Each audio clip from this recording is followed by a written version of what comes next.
Greetings and welcome to In Depth. I'm Dike Rostant.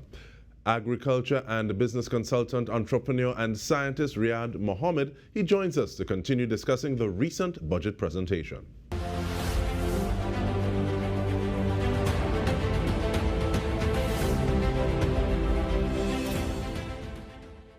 Greetings, Mr. Mohammed. How you do? Hi, good so far. I'm very busy these days. I am glad to have the opportunity to present to the country once more, a bit more in depth, and I love the program. So thank you so much for the opportunity. Definitely our pleasure. But yes, we're talking about the budget and we're speaking about agriculture after the budget. But if we put money aside for a moment, what, to your mind, is currently the biggest gap or need in the agricultural landscape at present? Well, I'm glad that we put any money aside because we didn't get any yet. Uh, so, so a few things come to mind, and I actually lobby for many stakeholders in the agricultural sector. So please just allow me to list a few, and I could go into explain them as I list them.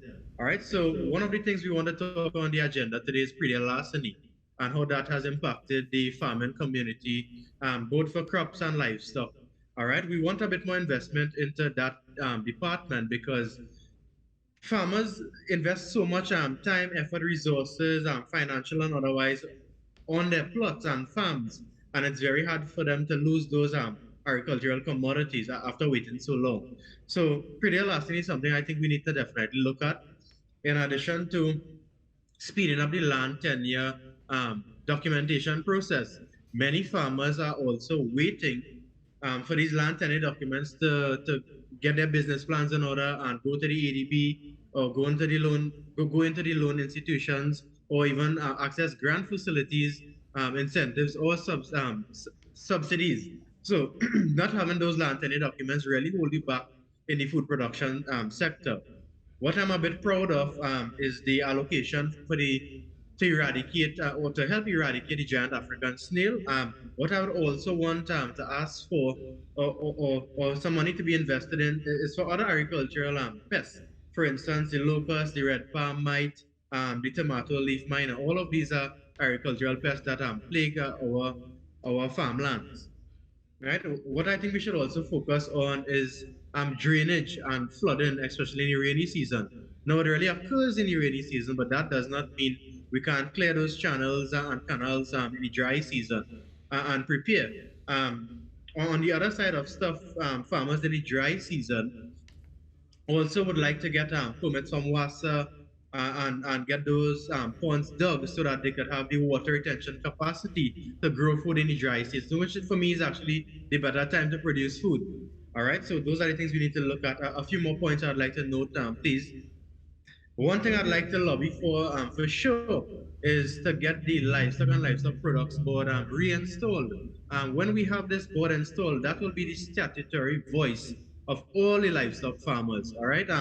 For instance, the crump farmers have the DEFCO agency to help with marketing and securing contracts. The livestock farmers really have nothing or no major voice behind them. Right, so I really want to lobby for the livestock and livestock products board to be reinstalled. All right, thank you.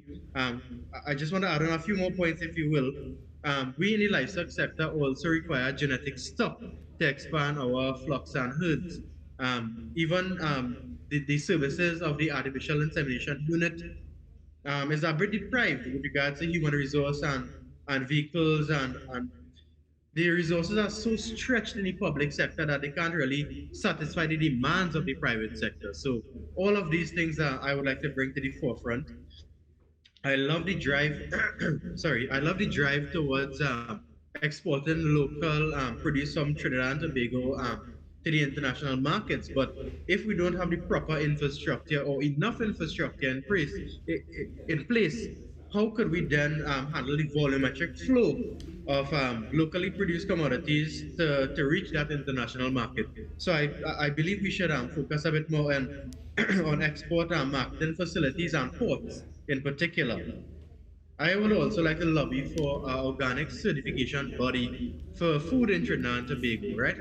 At this time, we have bodies that will, visit your farms or your establishment and say that your food is safe, is grown safely, or is safe and nutritious in terms of consumption, but we need that organic certifying body so that we can get our locally produced commodities on the international shelf and demand that higher price. Because I know we really could do it. A few things we should also focus on is to continue developing the quality local or tropical seeds, continue building our access roads to and from the necessary or commercial farmlands. I also bring up this point every year with regards to accurate and honest data collection in the agricultural sector. I believe if we have more stringent methodologies to collect data, we would have a better understanding of how big and meaningful our local agriculture sector is. And if we do the proper data collection procedures, hopefully in the following years to come, we'll have bigger budget allocations because we'll have a truer or clearer understanding of what we could really produce here locally. Um, I also want to lobby and continue supporting the agro-processing grants in addition to adding on the cold storage facilities to those type of value chain operations. The main reason being we want to really minimize the amount of food loss and food wastage, really from the farm to the table concept. Also, I would like to lastly state that I do support the public-private partnership initiatives. I do believe that the agriculture sector is private sector driven, but we must be supported by the public sector. So there's always a tug between the private sector stating that the public sector does not perform efficiently, the public sector stating that they don't have enough financial or other resources to execute their jobs properly. We must have a clear and good and meaningful and honest synergy between the public sector, the private sector, and the education bodies to have that big impact that we want to see in the agricultural sector, not only for Trinidad and Tobago, but for the CARICOM region. Thank you for that few points I would like to announce. Few points you say, Mr. Mohammed, but I'm grateful that you're able to kind of list out that and give us that context.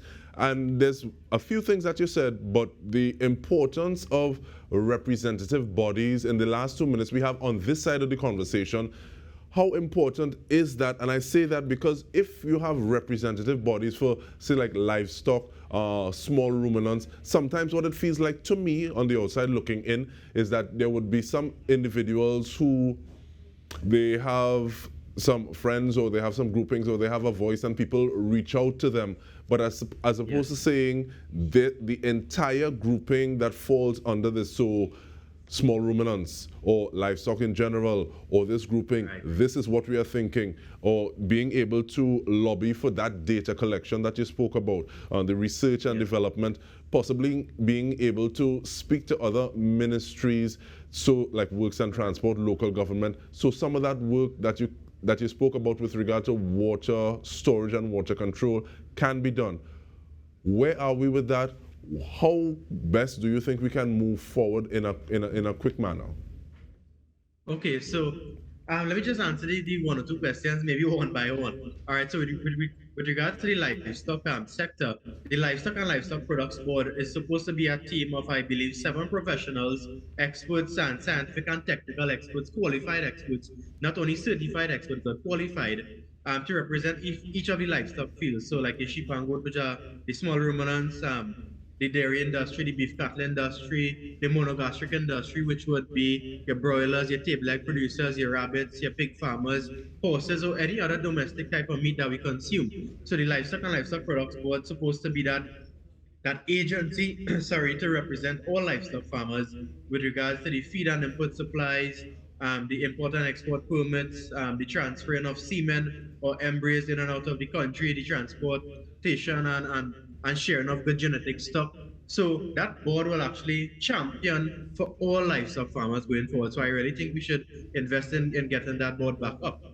Secondly, I believe your second question would have been, with regards to the collaboration between ministries. So now, while in terms each of that ministry, collaboration between ministries, Mr. Mohammed, we're just asking you to take a break, or we're going to take a break, and we come back to you speaking on the collaboration between ministries. Stay with us. We return with more. Welcome back. We are going in depth on work in the agricultural sector. We're doing so with consultant and expert Riyadh Mohammed. And you were just going to answer the question of intergovernmental or interministerial work in order to get things done within the agricultural sector. Yes, so thank you for that. So let me just state one of the good things that happened recently.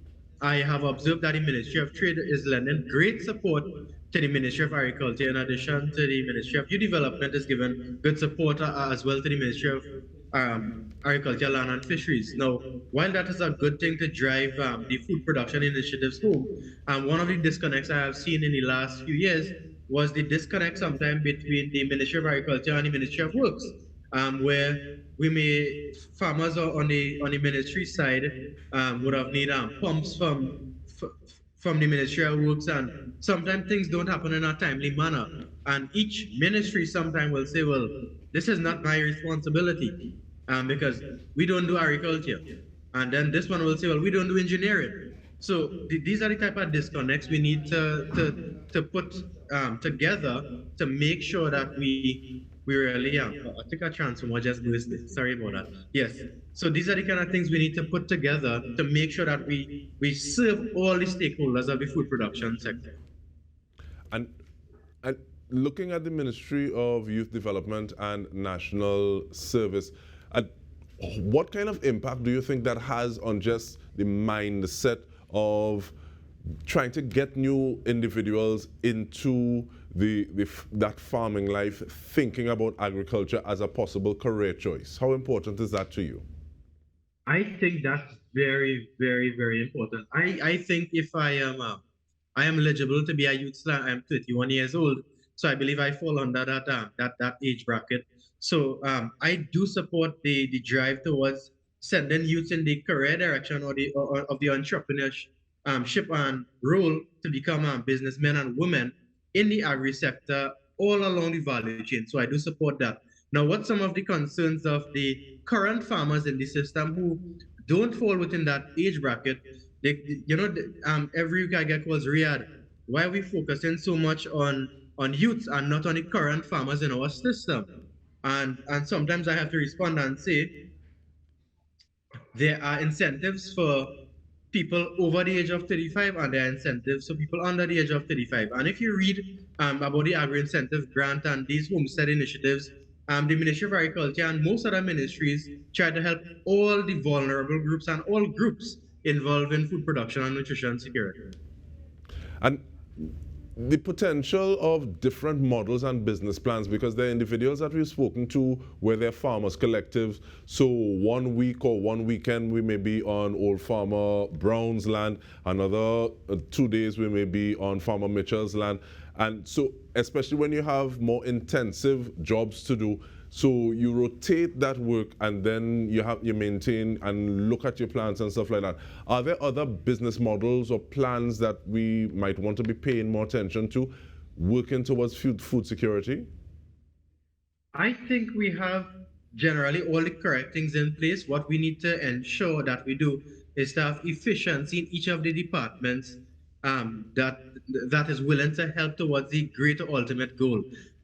We have a really good system set up here in Israel, just based on our culture, and we all must be thinking and dreaming about the same big dream.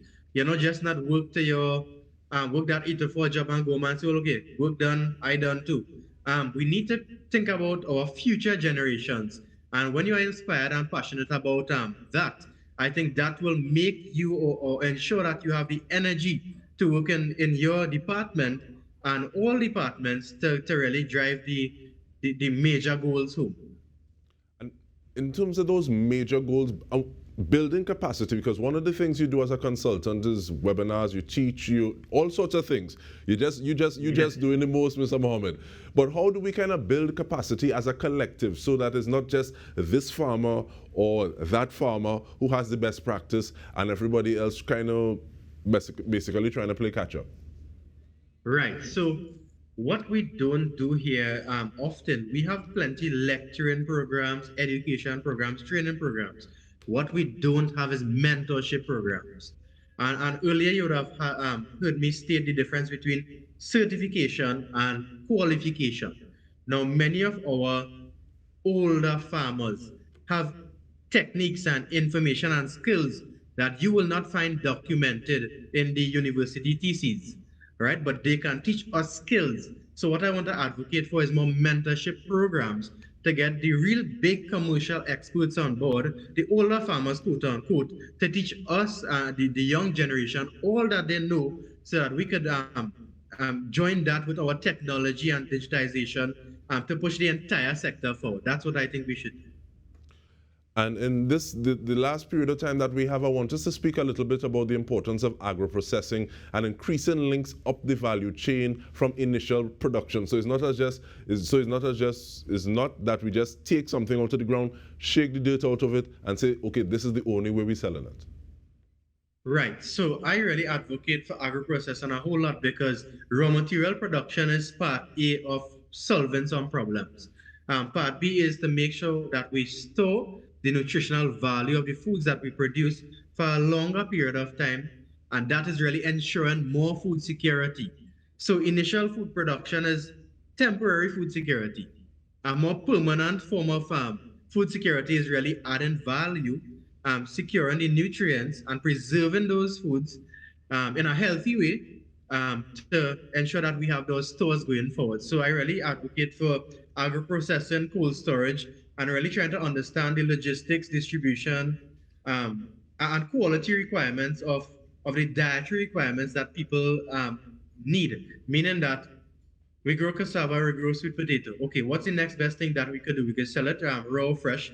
We could turn it into flour. We could turn it into different type of powders. Could we use it as extenders? So all of these things we need to explore, make different products out of them so that we have food for a longer period of time while keeping the nutritional profile of the original commodity. And we have a minute more, Mr. Mohammed. Explain to me what is an extender, please. I'm not letting you go on that one. Right. So, for example, in terms of eggs, so when you separate an egg, you have the white, you have the yellow. You could even do powdered eggs. That's also for a separate market. Bodybuilders even utilize the white of the egg, right? Or the clear part, not really the white, but the clear part of the egg because of the high biological value. So there are so many products that you could extract from one raw material product and turn it into several different value or revenue generation streams. Extenders simply mean that you could isolate a certain compound and put it into your bakery products, into the baking industry. And you see, it's a good day when you learn something. I'm Mr. Mohammed, and agriculture and business consultant, entrepreneur, scientist, Riyadh Mohammed. You've made it a really good day for me, and I thank you for that. And on behalf of everyone here at TTT, this has been In Depth with me, Dike Rostant. Thank you so much for joining us.